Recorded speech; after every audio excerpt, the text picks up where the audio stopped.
This is our last day in Hawaii, Turn left at the and we stop got up sign. early in the morning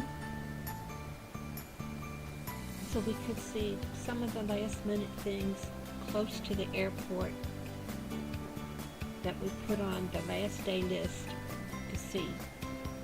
One of them being a minor light, blowhole, In and 1/4 just the mile, water. arrive at Kona International on the left. So we are now returning our car to the Hertz place. And it had to be returned by 4 or we would have been charged another day. Arrive So at that's what we're Kona doing. We are International on the returning it left. before 4 o'clock. And here we go again, the battle of the red dirt. The word must have got through that our dirt was okay. They checked it for chemicals, but they didn't pull apart our suitcases or anything else. So we're good to go to enter Kona International Airport.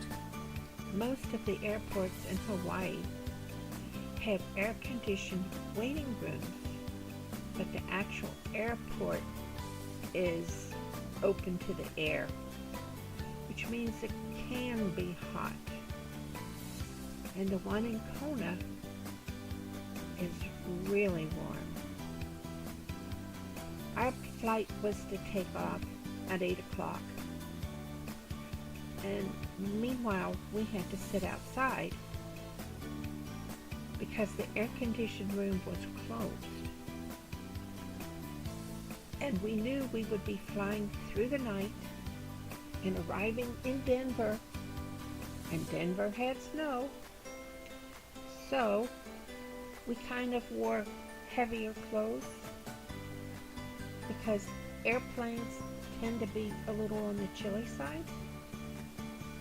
And we had to wait about 3 hours before we boarded, maybe even more, maybe 4 hours.